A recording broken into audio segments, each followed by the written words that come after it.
Hey YouTube, what's going on? Good evening. Happy Saturday night. I'm just going to run through a few of these. I think I might have done one of these not that long ago. But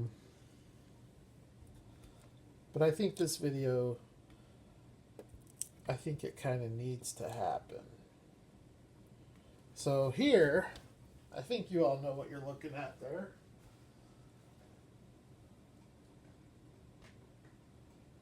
That, my friends, is a M2 Datsun Bluebird.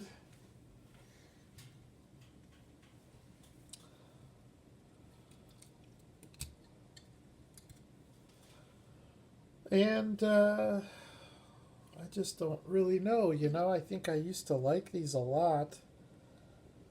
This one is unmolested, haven't done anything with wheels, tires, and you can see it's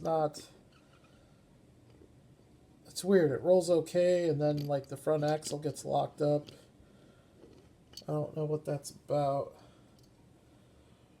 I don't know. It's a nice little car, I guess. Before we continue with the premium stuff, because of the phenomenon that's been going on with these Datsun 510s, everybody has dipped their toe in that water to get a piece of that dollar. This is the Matchbox. The Matchbox is a basically safari rally version. This is more of your off-road.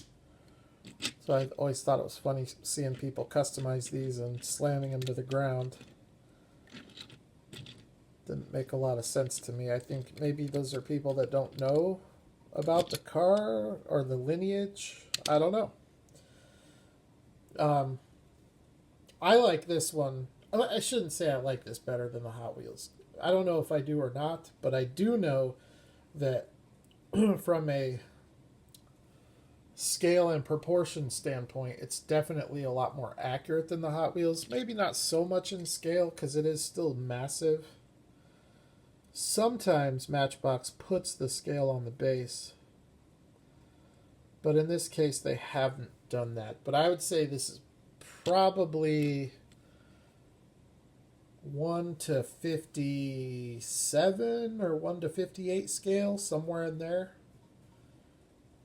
I think the Hot Wheels car, which is this one here, I think it's very safe to say this is 1 to 55. And honestly, doesn't look all that much like a 510. I mean, maybe a heavily modified 510.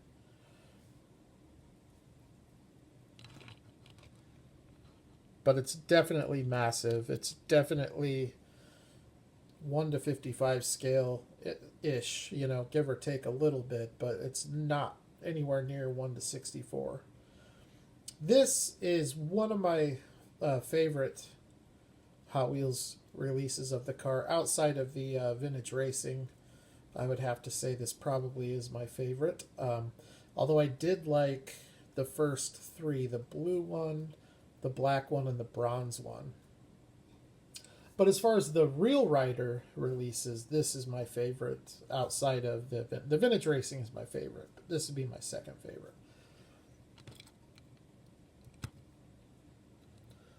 I hope that Hot Wheels does the wagon with this deco. I think that they're going to at some point. I heard a rumor about that. I think that would be cool. It would definitely help the value of this one climb. I think this one is still pretty cheap. I don't know. But anyways, that's the Hot Wheels and Matchbox. I guess the Matchbox is probably about the same scale. It's the same length as the Hot Wheels. I think the Hot Wheels is definitely wider. Anyways, getting back to the premium detailed stuff, which is, much closer to scale. In fact, these are all probably true 164, and I'll tell you how I know that here in a minute. But this is an M2 four-door racing deco, and then we also have here an M2 civilian deco. The civilian deco doesn't have the lowered stance, which, if you like your cars to roll, is probably a good thing. Although there's definitely an issue that I've talked about on the channel before, which causes a massive lean. And it only happened with this release, the second release, but it was on the civilian model and the race model all had this issue. Something in production, the way that they were punching the hole in the back, all of those holes were punched at an angle. So when you slide the base in there, it sets it at an angle, and you can fix the issue, but it's a pain in the butt because you have to file out that hole. So quality control has never been, we all know, has never been M2's strong point. Quite frankly, I think all the premium brands are struggling with it right now, at least domestically. Greenlight, Auto World, I've gotten a few of their cars recently that have had some issues. Going back the last 4 years or so, Auto World has been the best with quality control. But lately, they seem to have been slacking. But not bad. I mean, it's still far less than M2 and even Greenlight. Greenlight, I feel, is a lot less than M2, but still happens way too much. So anyways, those are your M2 models. This one here is a Dido. I'm sorry, it's not Dido. This one is Konami. And of all my civilian models, this one is probably my second favorite. It's my favorite four-door civilian deco.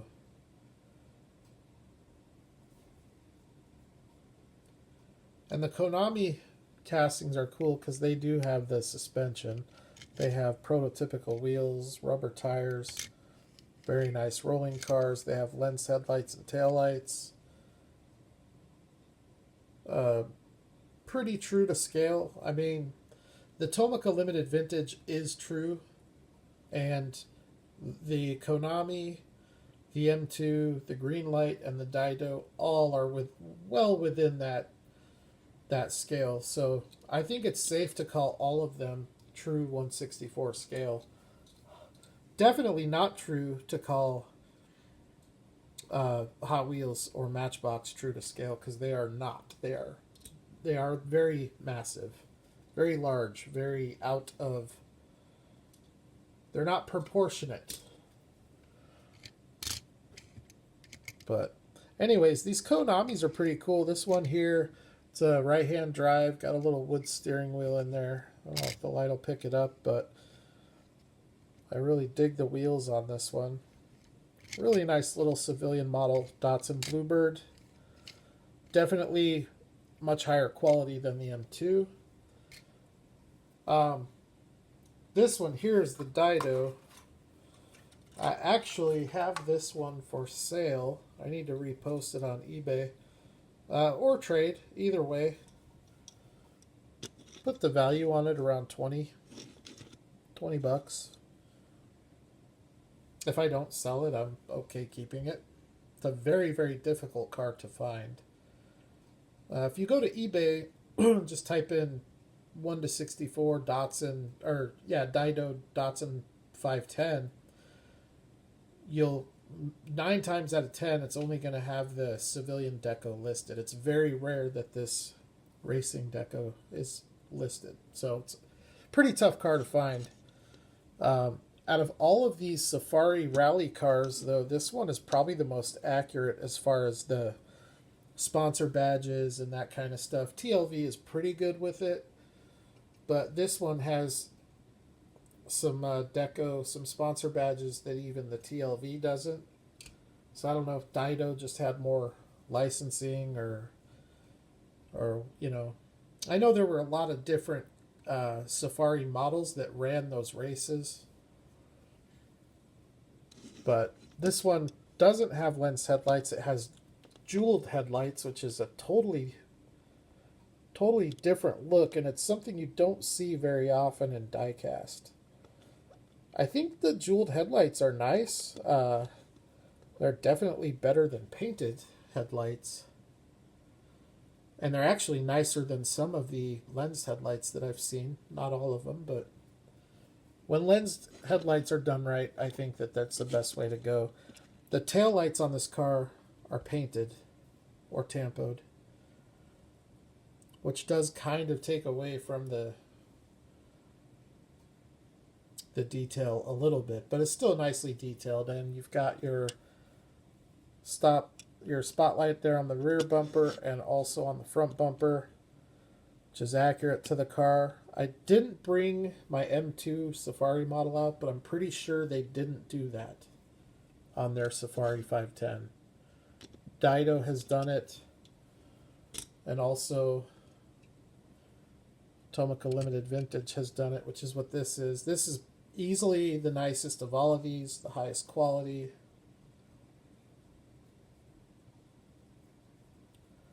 Like the Konami, this one also has suspension. But unlike the Konami, this one, the construction on this is much higher quality. Metal body, metal base. Very nice lensed headlights and taillights. And just to show you the difference, is how much more refined Tomica is.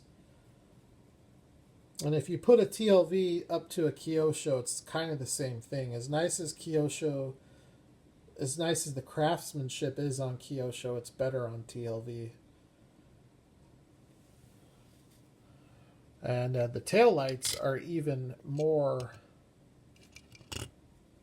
noticeable than the headlights. Much more refined. So, anyways, this is the Tomica Limited Vintage. Much nicer, but also much more expensive. The Dino, if you can find one, I'd say it's probably going to be anywhere from 15 to 30. The Konami Bluebirds you can get, I think, around 10 to 15. The M2s on the secondary market between 8 and 12. This one here is probably going to be in the 45 to 60 range.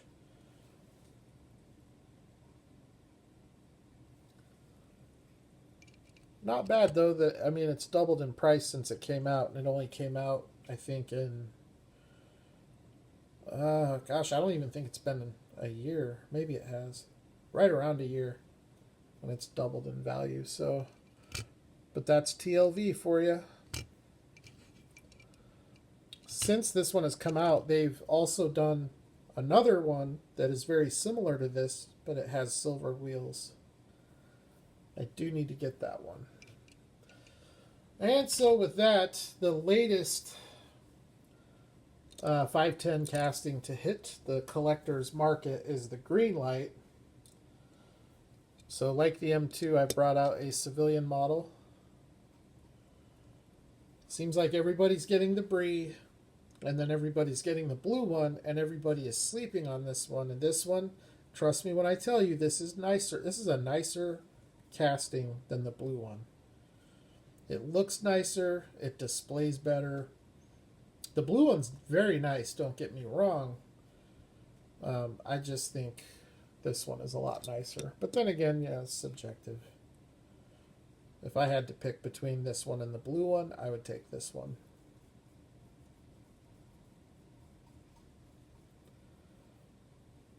And this one has lens tail lights, but painted headlights. And honestly, they only did the painted headlights on this to keep the door open for racing variations of the car. I truly do believe that Greenlight would have done lensed headlights if it wasn't for that. And what I mean by that is on the Brock Racing, the headlights are covered in sponsor badges. And when you have lens headlights, you wouldn't be able to do this, or you would, but it would be cost prohibitive. So I'm okay with it. I think, I think the grill looks good enough on this one. I think the detail is good enough that it's worth making the trade-off, because you can make a much more accurate Brock Racing 510. And this thing is so cool. I know I talked about it when I reviewed the case of Tokyo Torque 2, but the engine bay, even the engine bay is accurately replicated. All of that blue, just Google a picture of the BRE 510. Greenlight just smashed it. I think both of these cars look great, but this one here is a showstopper, in my opinion, because they got, the stance isn't perfect, but it's very, very, very good. The deco is phenomenal on the car. I can't wait for the blue one. The wheels look really good. I love the car. I'm going to stockpile these. I'm going to try to. Might be hard. All of these 510s that I've got 4 of them now. Every single one of them rolls, they're the best rolling 510s out of the M2 and the Greenlight. Possibly the Konami and the Dido as well. The only one that probably rolls better is the TLV.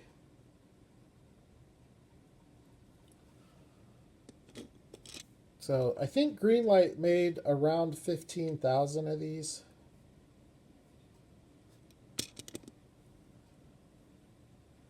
But it's just an awesome car. I love it.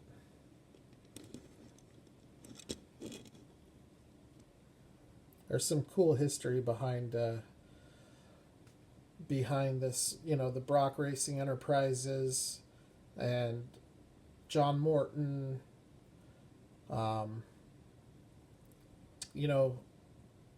Pete Brock left a huge, he's still alive, he's not dead, but he has left a huge imprint on the automotive industry with everything he's been involved in. Everything from 1960s Corvettes to the Shelby Daytona Coupe. Did a lot of work with Carroll Shelby, and then a little bit later on got involved with Hino and Toyota, and eventually got in with Nissan and Datsun. And then, after a couple of years of dominating the circuit, he left racing because his passion became hang gliding. And once he realized the liability involved in that, he gave it up and went back to racing. It's kind of an interesting story. He would be a good person. That his life would make a really good movie. It'd be almost one of those Howard Hughes type movies to a lesser degree. But this is, to me, is one of the most iconic race liveries. To me, that there's maybe 3 that really stand out as iconic, as in it when you see it, and that is the Brock deco, the Smokey Eunuch deco with the gold on black, and the Richard Petty deco. Those 3 are just iconic. I'm sure there are others that are up there as well, but for me, those are the 3 that to me are most recognizable.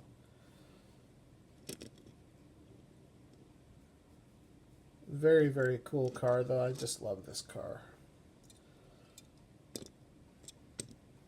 And, you know, unlike M2, there's no funny stuff going on between the civilian and the race. You know, there's no separate base or anything like that, which, you know, if M2 would have got the base right, then they wouldn't have had to do a lowered base. You know, that first release that they had, both of the 510s had the standard ride height. Now, I don't know if they already had it planned in that second release to do a lowered 510. Actually, all three of them were lower. In fact, I don't think there's been another Skyline since that first one. I think every Skyline that they've put out has had the lowered base. And they seem to have kind of gone that way with the 240Z also, although I know they have put a couple of those out with the standard base. I think the 240Z with that lowered base looks awful. It looks horrible. It doesn't, you know, with the regular base, it sits a little bit high, and it does look a little bit off, but it doesn't look nearly as off as the lowered base. But the point is, just get it right, you know. Do something in between a stock ride height and a lowered ride height, and then you're good to go.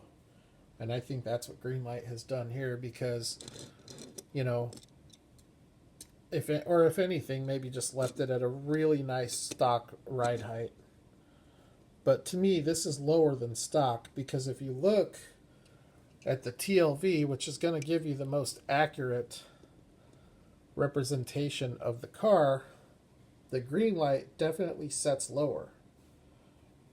And same thing with the Konami, it sets a lot lower than the Konami as well.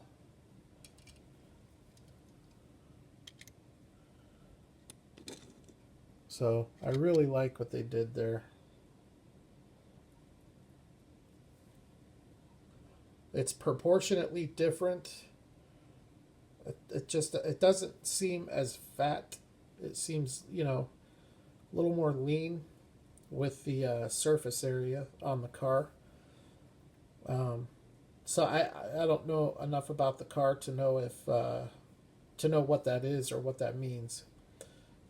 But it definitely provides a more sleek look, I think, and you can still tell right away that it's a 510. So what I'll do real quick,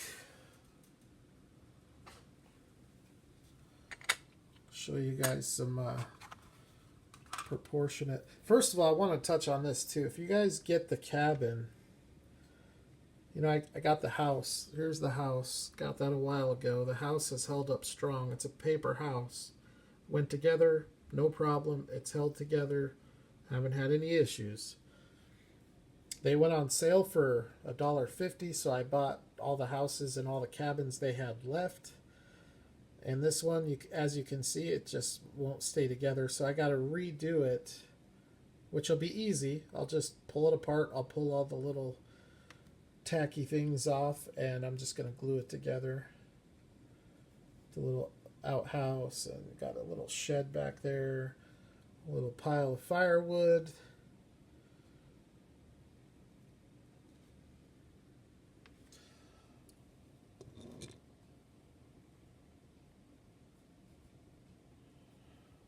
All right, so here's what we'll do. We'll do Greenlight, Konami. I'll throw M2 in there. We have to remember with the M2 that they are 4 doors. Well, so is the Konami and TLV. So, you know, just like anything else, I think that M2 has run a little bit big with these cars. But not bad though, not terrible.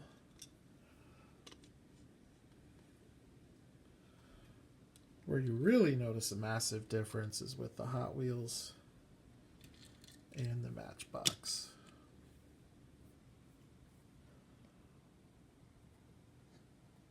It's just to give you like a scale reference. The first two are Greenlight. This one here, Konami. These two are M2. Then we have TLV, Dino, Hot Wheels Matchbox.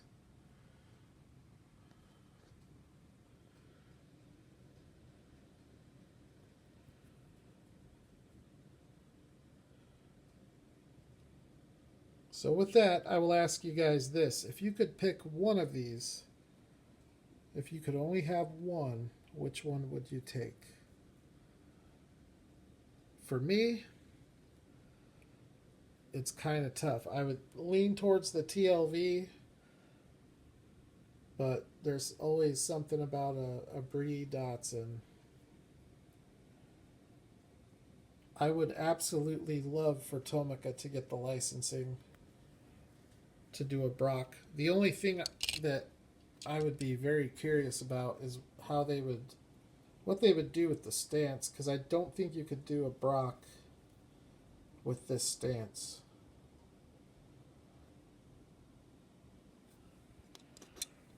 I just don't know if it would work.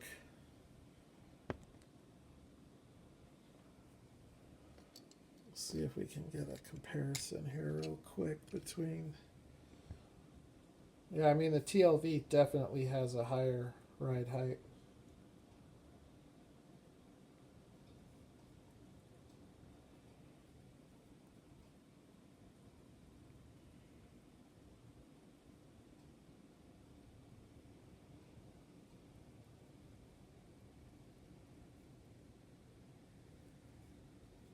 I still can't get over all the people complaining about the size of the Greenlight 510s. Oh, they're awfully small. They're too small.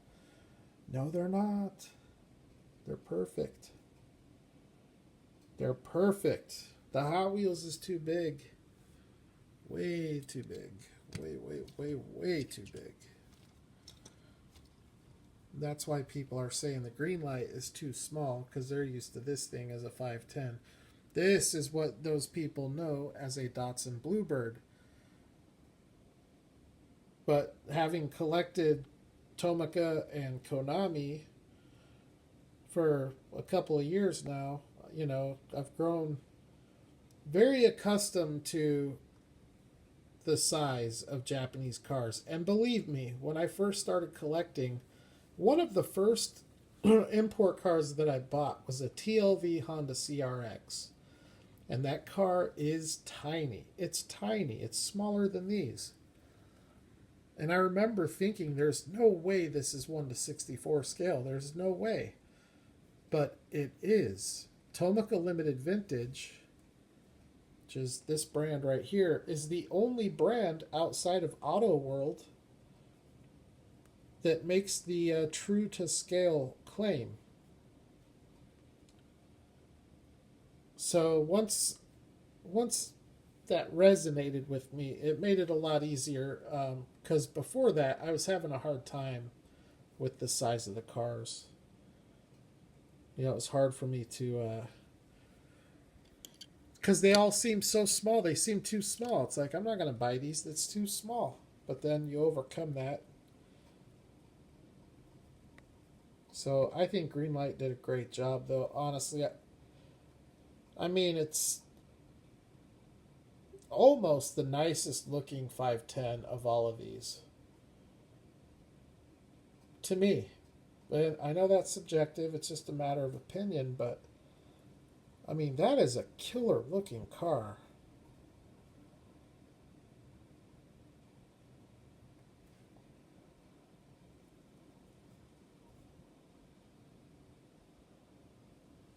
Look how much bigger that Hot Wheels is.